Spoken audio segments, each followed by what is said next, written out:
Welcome to a new paradigm of education. I'm your host, Monique Sayers.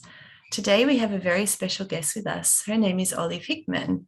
Before I introduce Olive, I'd just like to introduce our show. So, a new paradigm of education is a place for educators, for mentors, for coaches, for parents, for anybody who chooses to walk the path of creating a new way of education. The field of education as we know it has completely transformed. And what is really amazing from this is that there's been new schools birthed and new visions and new ways. And the earth is finally prepared and ready for us to take a stand to make those changes. So together we all hold hands and we talk about what is a new paradigm and how can we create solutions for this. So I have our special guest. Her name is Olive Hickmott. She's a forensic learning coach. She's exploring why some people have so many challenges whilst having neurodivergent skills. And she's also from empoweringlearning.co.uk. She's got a wealth of knowledge. I can't wait to hear from Olive. Would you just like to start by introducing yourself a bit more, Olive, so people get a feel of who you are? Thank you so much. Yes, I'm Olive Hickmott. I'm a forensic learning coach. I have had years of experience in corporate life before I became a coach, and I really love working with neurodivergent students who might be dyslexic, dyscalculic, ADHD or autistic. And I've done so much work in the last 22 years with them that there's some things that have come up that are themes for all these neurodivergent students and that are really not known about. And so these are all from practical experience rather than reading everybody's research on the subject. I went to school in the 1950s and nobody was discussing dyslexia or ADHD, let alone assessing pupils. And so I went through school and university struggling to write and not being able to remember what I read. I was good at maths, so I got a maths degree.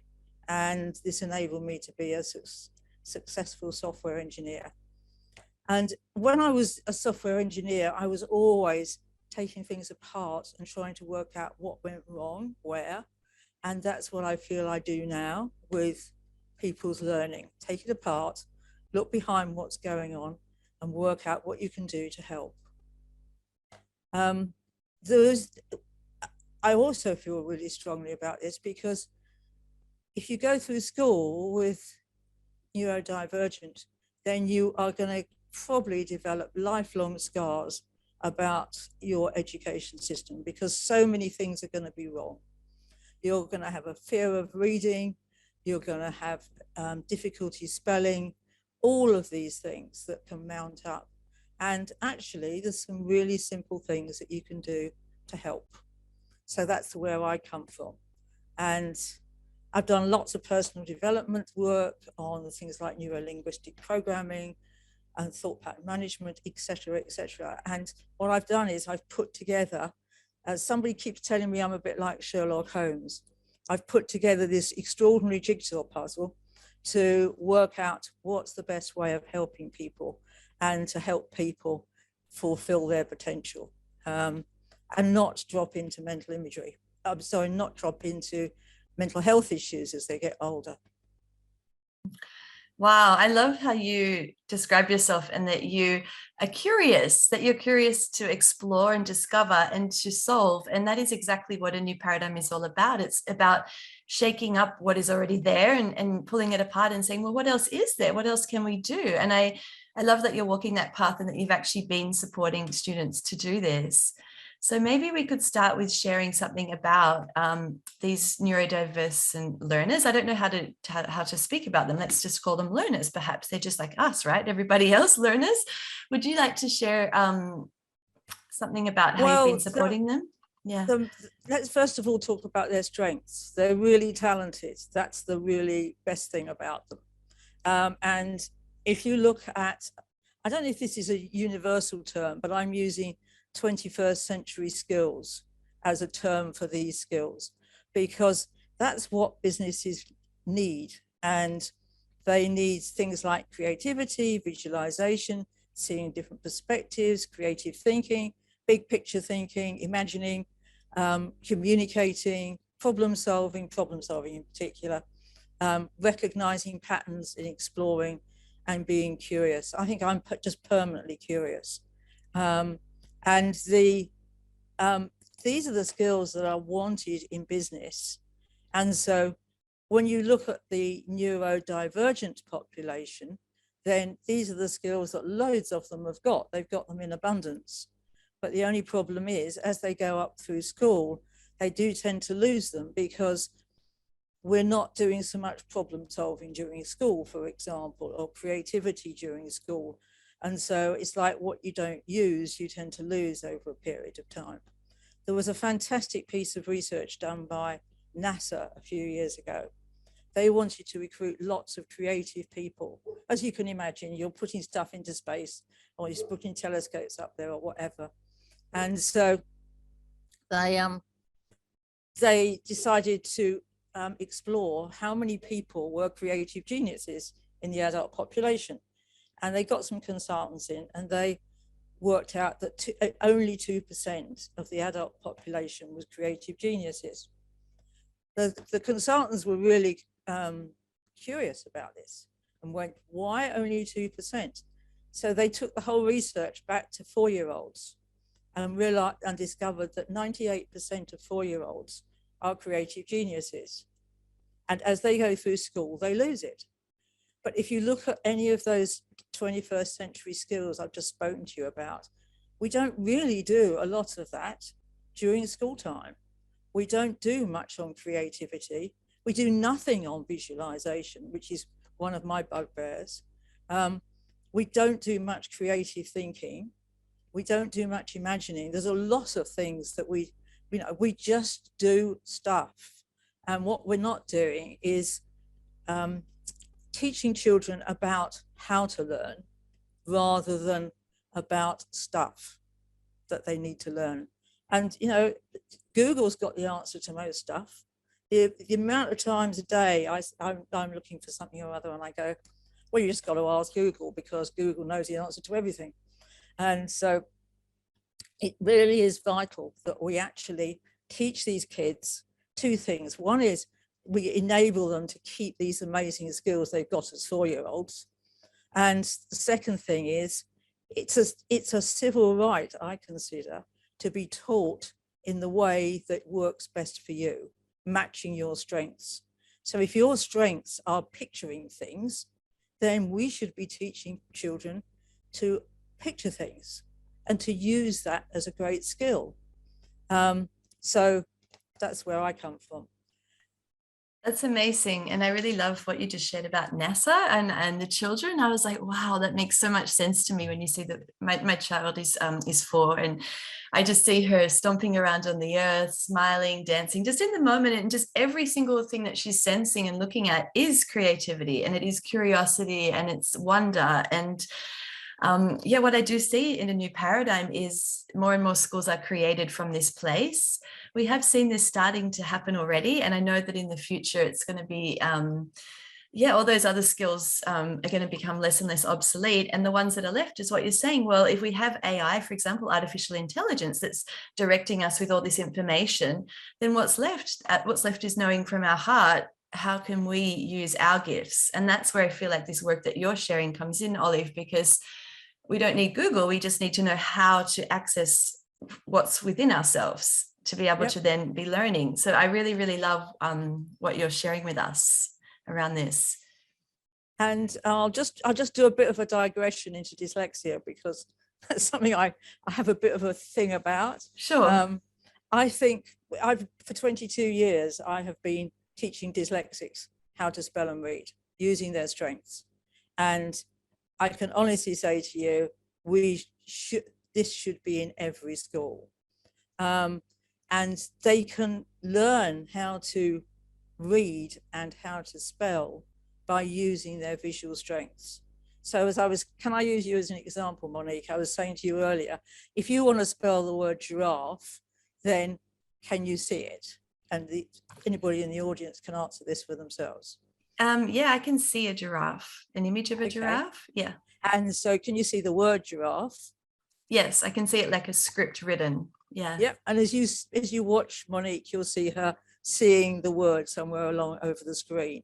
So that's the skill for visualizing words. And everybody who's good at literacy, and I know you are good at literacy, everybody who's good at literacy can visualize words. People who are not good at literacy have never learned that skill. And the really bizarre thing is that most of them have got really good visual skills when they're young for pictures or for cartoons or for making up their own stories. But as they grow older, as in the NASA research, they tend to lose it. But if you can capture them at 4 years old and get them visualizing words, then that's a skill for life that they can actually use. It doesn't gazump what they're doing in school. It's just an addition which uses their strengths. And I have a maths degree, and I could always visualize numbers, and I couldn't visualize words because I'd never thought of doing it. And so I could visualize numbers, and I can assure you I couldn't have got a maths degree without visualizing numbers. It would have been impossible. So that's what I do. I teach all the time students who have gone wrong, if you like, and developed dyslexia. And whereas what I really want to do is to teach all 4-year-olds how to visualize words so that they never accidentally fall into the dyslexia bucket. And it doesn't matter whether your parents are dyslexic, you don't have to be dyslexic as well. I have worked with twins who, one was dyslexic and one wasn't, and they were genetically identical, and they got the same parents, and they still didn't. I could teach the one who couldn't spell how to spell just by using the skill the other one had got. It's amazing. And what I'd love to know is, well, then, because visualization is something that I've taught myself actually over the years through meditation. Yep. And even in school, I shared in our book, In a New Paradigm of Education, in my school, we actually learning to learn, and we did learn visualization in high school. And that actually helped me to go to a place within my mind that I could go to and learn from if I wanted to. And obviously from there, it's bridged on to all different kinds of meditation and creative ways of exploring. What I'd love to know is, how would you teach visualization to somebody who doesn't, like, because you kind of shared with me, they have this amazing imagination and this amazing creativity, which I already, like in my mind, when you say imagination, I just picture cartoons, like, floating around, because my visualization of imagery is very easy for me. But I know, like, for example, when people meditate or things like that, some people can feel, some people can hear, some people just get nothing, they're just blank. So what I'm curious is, how does all of this align with teaching a child how to visualize in the way that you are saying to be able to read? Like, this is really amazing. So what you do is you start off when they're really young, and when they have, you've got a young child, when in reception class, they will have all the children sitting on the carpet and they'll be reading them a story. The teacher can add one sentence to the beginning of the story and say, as I'm reading the story, make up pictures in your mind. And when we get to the end of the story, I'll be asking you questions about the pictures you've generated. Now, everybody's pictures can be different. So one person might have a picture of a lady wearing a blue dress, and another might have a picture of a lady wearing a red dress, or whatever it is. So they're your pictures. You don't have to have perfect pictures. And some people have got full color pictures. Some people have got black and white pictures. Some people have got cartoons, and some people just know what something looks like, but they can't really see it at all. And there's all those different versions. I've actually, in the last few weeks, started a free class for people who struggle to visualize as adults, because I don't need to do it to the children, because the children can all do it. But some of the adults seem to have lost the technique. And I had one lady recently who came to the class and she said, I can't visualize. Halfway through, she said, this is really strange. I could visualize when I was at school, I've just realized, when I was taking my A-levels. But she said, I'd lost it. And I went, any idea why you'd lost it? And she went, no. By the end of the hour, she suddenly said, I've got them back. I've got them back, because we've been talking about mental imagery for an hour, and her brain had suddenly gone, oh, I can do that. And so that's where it comes from. And then, so with the children that you've supported as well, like how do you get a child who you say, like, for example, a cat, how would they start if they didn't know, or they didn't have that way of visualizing? How does that even work? Well, almost all of them have got pictures of cats in their head. So if anybody on the call says to their child, what does a cat, what's a cat look like, or what does your cat look like, they'll probably know. And so what I get to do is I get them to keep the cat still, so it's not walking around all over the place. And then I show them how to spell cat and tell them to write that word on the side of the cat. So every time they think of a cat, they've got a cat, ginger cat with white ears or whatever, with cat written along the side of it. So we start off with nouns and we work through longer and longer nouns, which takes all of about half an hour to get up to something like elephant. And then they are getting really fluent at seeing nouns. And then we move on to words which haven't got pictures. And that's the way we teach it. And it works. It works in approximately an hour, that you can teach somebody how to do this reasonably well. And like any other skill, they've got to go away and practice it and get really good at it. And so, and then you can move on to other things like comprehension. For example, when you read a story, make up pictures of the story. So when you come to the questions, you can just run a movie to check what the answer is to the questions. And handwriting, you can improve like this. And I have to say, the English language is a little bit of a nightmare because we have things like homophones, which are words that are spelt the same, spelt differently, but have different meanings. And so we've got a little trick for all the things that people find difficult. And so that's how we teach them. And I normally, as a coach, I normally see people 3 times and they have cracked it. And then they don't need me anymore, which is fine. That's amazing. And does it get to the point where the letters just start to form? You know how I said I could visualize letters, like, do they get to that point, or do they just stay with association of picture? No, they see the letters. I had a little boy this week, and I saw him 10 days ago. And when I saw him this week, I said to him, can you tell me what in the last 10 days you've realized about yourself that you didn't know before? And he looked and he went, that sometimes I just see words without even asking for them. Perfect. That's exactly what we wanted to hear. Yeah. And so all you've got to do is practice for a bit. And, a few weeks during the summer holidays, if you practice, your brain will suddenly go, oh, this is the way we're doing things. And all they're doing is modeling you, Monique, that you happen to have been doing all your life. Wow. So wow, it sounds so simple, but there's so many, it's so complicated because there's so many children out there struggling, and so many people, not just children, there's so many people that have had this, and it's actually we've also made it a problem as well. Like, when really, why not just focus on a simple solution than kind of creating it into such a complicated problem? Does that make sense? Because absolutely. I mean, that's totally what's happened to it. And it's become, phonics were introduced, which was how the words sound, and it doesn't play to the children's strengths. When children are small, again, they're creative geniuses. They would like to see things rather than hear things. But a bit later on, when they've mastered mental imagery, which could happen before the age of 7, then they can move on to doing phonics, or they can do them in parallel. But just doing phonics only to start with is a bit like teaching very academic English to a 4-year-old.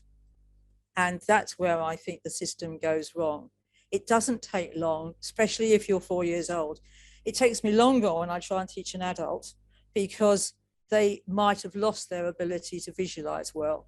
But for small children, it's really easy, and they really enjoy it. It's fun. It's not difficult.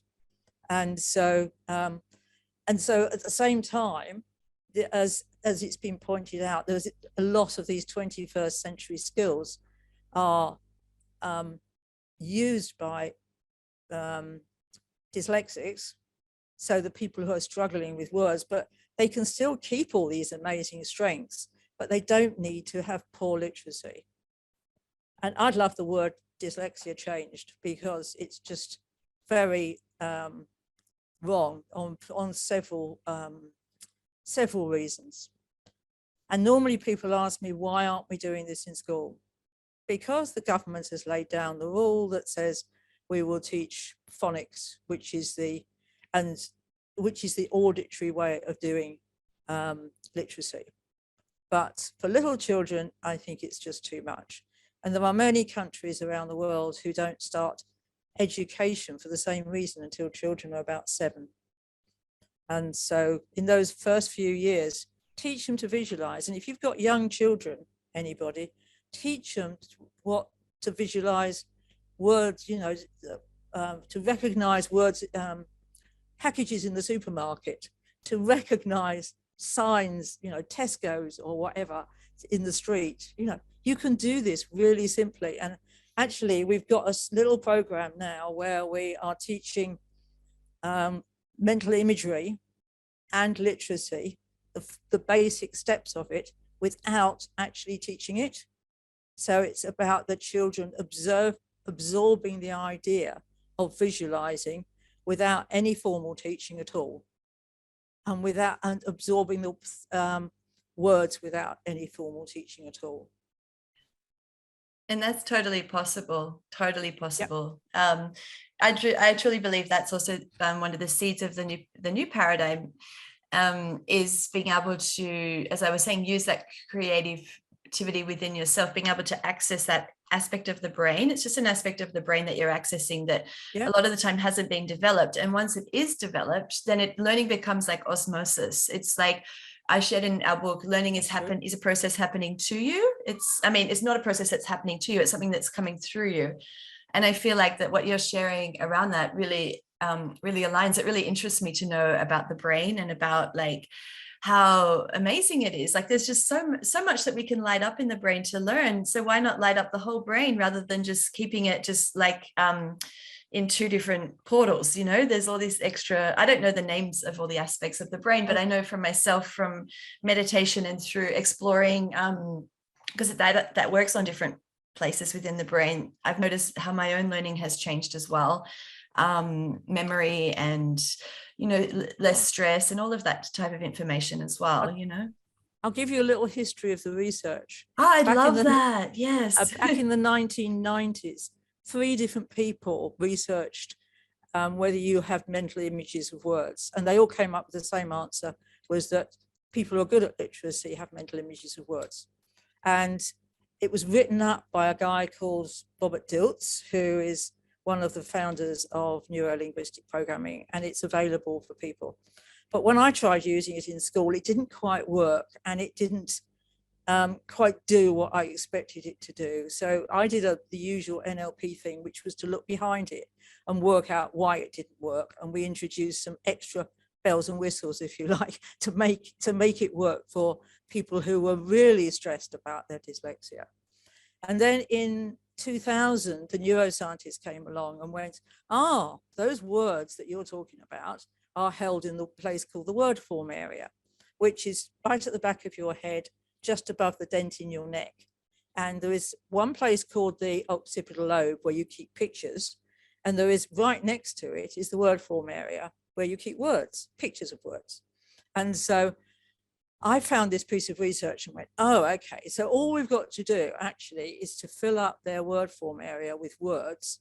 And then when they're reading, they will start to recognize them. And when they're spelling, they will be able to say to themselves, how do you spell whatever? And they'll be able to see it. And so that's what we did. And it works. And it works all the time. And the only pity was that a bit later, there was something called the reading wars, where there was one camp that said word recognition. There was another camp that said phonics. And unfortunately, the phonics won because the word recognition was being taught so badly that it it hadn't found the bells and whistles that I had found. And so once we had found exactly how to teach it, we should have asked for a rerun of the war, I think, but I'm not very keen on wars. So now we know exactly how to teach it. Word recognition is superb. But for very long words that you've never seen before, you need to be able to break them down, put them back together again, which is where phonics comes in. Wow, thank you for sharing that. And yeah, I feel like now where we're at in the new paradigm, we're open to trying new ways of learning in all forms. So that doesn't need to be like, well, the school says this, we must do this. Like, I think that's really the old way. The new way is that everybody is taking what's best and is supporting their children with that. And so I'm really excited by what you've been sharing, and it makes me realize what my 4-year-old naturally has been doing. I feel really grateful for her. Like, she actually, like, literally this week, she said, I want to start to write letters, and then I want to put the letters up on the walls so that I can see the letters when I'm walking around. And she just told me this because kind of my philosophy of teaching is unteaching. I just kind of allow her to be, and she just kind of comes to me with all this information. And I was like, oh, you want to stick things on the wall? Okay, let's go for it. So our house has got all these words in English and Spanish all over the house with the words written. Splendid. Splendid. And before we finish, I'd like to mention ADHD and autism as well. Oh yeah, we've got plenty of time. That is another interesting thing. Yes. That when I first found out about mental imagery, I learnt quite a lot from somebody called Professor Temple Grandin in the States, who is highly autistic professor, and she designs animal runs, which is beside the point.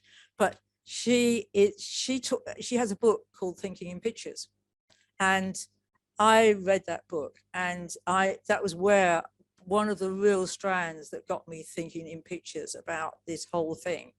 And she has astounding mental images. She can visualize where the cattle go and where they go through the gates and everything else. And so the next thing I did was I started talking to autistic people and ADHDers about their mental images. And absolutely astounding when you start talking to people about their mental images. ADHDers typically have very fast but sequential mental images. So you're talking about the Eiffel Tower, they've gone to the centre of Paris, now they're on the cross-channel ferry, now they're in London, and now they've gone to the football, all in seconds. So you're still talking about the Eiffel Tower and they're at football.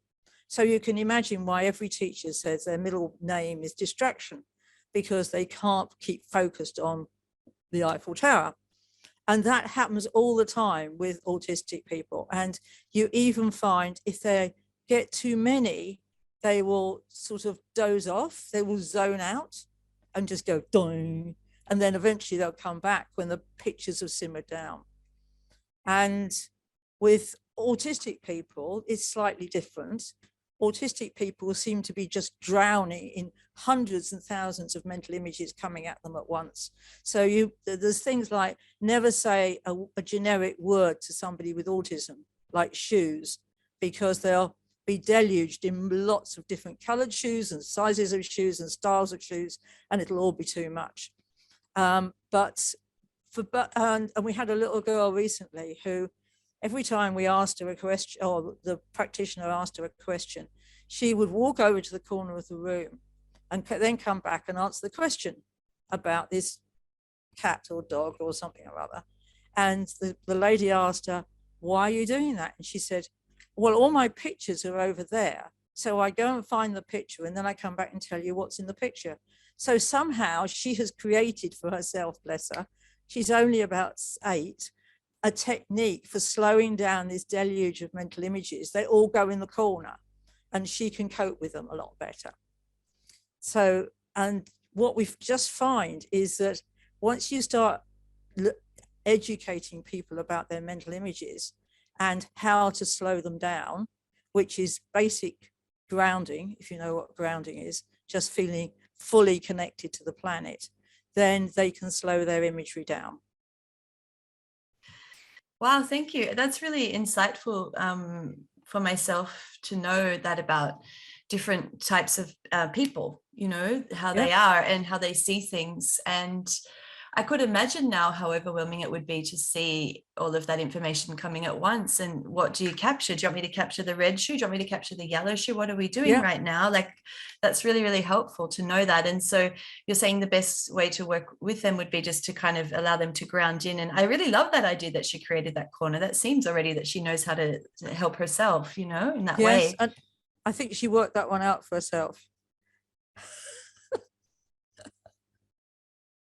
I also feel like I can align with what the ADHD students do. Like, I know quite often in meditation processes, they're like, look at a flower. And I'm like, I've already seen the flower. And I've gone like to like 20 other places, like just like within a second. But I also think I've taught my brain to do that over time because I've been working on meditation and I've been wanting to activate it as well. So I don't know if it comes from naturally having that gift. It's actually a gift that they have to be able to see that in the world that way. But mine, over time, I've trained myself to be able to do that, you know? I think the great thing about grounding is you can choose to be grounded or not grounded. And so if anybody does Pilates classes or yoga, you'll know that teachers are often talking about getting yourself grounded. And so when you want to keep the images still, you get grounded and you can keep focused on one of them. And when you want to be very creative and have loads of things flying around all over the place, you can be ungrounded. I have a friend in America who is an exceptional visualizer. And when I first met him, he was visualizing in newsreels. And he said he saw whole streams of pictures going past. And I said, how do you ever get focused on anything? And he went, with difficulty. So I said to him, okay, so let's try grounding on you and seeing what happens. And he went, goodness, okay. One of the pictures has stopped. It's got a lot bigger and it's got even in better color than the others. So you can play with these images once you've realized that images relate to neurodiversity. And that's the important message, I think, is people don't understand that mental imagery should be in the same sentence as neurodiversity, dyslexia, dyscalculia, ADHD and autism. I think it should be in the same sentence for all education. I feel like it's so important, this skill that you're sharing, to be able to access this creative portal, and also for the ones that are already using it, being able to channel it down, as you're saying, through a grounded way, and to be able to understand what they're seeing. Like, because I know I can only relate it back to me because I haven't had all this wealth of experience in this way that you have. But I know, for example, I might see it as a symbol that will come to me in a meditation, but then later on I'm able to translate that symbol into words or a feeling to understand what it means, rather than it, and doesn't necessarily mean I need to write that word down at that moment, but because it's like, well, what is all these pictures? What do they all mean? Like your friend that had the one that was going fast and was able to stop at that one, the one that they stopped at was the meaning of what they needed at that moment. Yeah. Does that make sense? Exactly. Absolutely. Okay. And people find once and he'd never had a conversation about mental images before. Most people have never talked about mental imagery. And so if anybody in the audience doesn't think they've got mental imagery, then do come on one of my mental imagery sessions, because you probably have, but you probably haven't been using it. So if you want it back, then come along and join us. Yeah, thank you. That's really powerful. And it's also like you've applied it a lot with reading. And I love that you've applied that with reading. But you said you also had it with maths. And I feel like you can have it, like once you have this gift, you can use it with any type of learning that you want. Absolutely. I mean, a lot of schools are very keen on getting children to draw spider diagrams or mind maps when they're trying to revise for when they do their exams when they're a bit older, which is great. But tell them to take a picture of it in their mind when they've done it. And then when they go into the exam, it's called creative cheating. You can take the one in your mind with you and then use it to answer the questions. Yeah, I know I remember doing that with colored markers, like using different colors, and like, was it the yellow one or was it the green one? And trying to remember which one it was to then know. Or this association, what you're saying, association with I love the association of the animal or the image with the word or the content. I love that as well. The reason we put the words on the images was that the part of the brain where you have the pictures is right next to the part of the brain where you have the picture of the words. And we started teaching it so that, you imagined a train and you had train written along the side of it, or a cat or whatever. And by some amazing fluke, your brain transfers the word train into the word form area. That makes sense. And so then it's just easy once you've got the hang of it. And then you to start with, it's like any skill, you have to learn it very consciously, but then it becomes an unconscious habit. And as you read, you get more and more words in your word form area. And I get slightly annoyed with people who go, well, we should be teaching literacy this way or that way or the other way. And I go, it doesn't matter how we teach literacy. The only important thing is we get words in their word form area, because without that, they will never become fluent readers or spellers. And in 22 years, I must tell you, I have 100% record that every single dyslexic I have ever met is not visualizing words properly. If anybody comes on this call and is dyslexic, diagnosed dyslexic, and is visualizing words reliably, do tell me, because I've never yet met anybody who is. Wow. And it's so simple. Wow, that's amazing. It's amazing to know that, and that people can also reach out to you as well if they want to have support as well with their kids or whatever. And yeah, thank you so much. There's one final question before we finish, which I ask all the guests that come on the podcast. And it is, if you could visualize anything to be the new paradigm of education, what would your vision for a new paradigm of education be? There's a big question. I have become in the last couple of years a really big fan of self-directed learning, and to develop intrinsic motivation where the child really wants to learn and to become a lifelong learner. And I think anything we can do in education to create lifelong learners will be exactly what I would love. And this does, this gets what I've been talking to you about, gets kids really enthusiastic about reading. And, that's the first step in being a lifelong learner. I have spent my life being curious about things. As I said before, I'm permanently curious. And that's what we want of our kids. And we want them to keep these unbelievable, I just mentioned this, the other thing that goes with this is they've got to keep these 21st century skills, because those are the skills that we need to solve the world's difficult problems. And if we stop them problem solving when they're 6 years old, then we're not doing them any favors. We need them to keep all these 21st century skills. Yeah, thank you for sharing that. That's definitely, I agree with you on that. It's there's skills that, you can't just read in a book, you can't just Google. There's skills that you need to hone in on and be able to use. And I think everybody has those skills in different ways, in their own unique ways, and being able to access those in that way. So I really feel that, yeah. So thank you so much, Olive, for joining us today, and we'll put all the links so people could reach out to you in the show notes as well. So thank you everybody for tuning in to a New Paradigm of Education podcast. If you're wanting to be a part of the New Paradigm, you can join our group. We have a group there of educators, parents, mentors, people who are all just holding hands around the world and wanting to make a change together. That's on Facebook, a New Paradigm of Education. And you can always reach out to Olive as well. I've learned so much from Olive today, and I feel your passion and your curiosity and your enthusiasm for really helping our children of the world. So I really thank you for that as well. Pleasure. Thank you very much.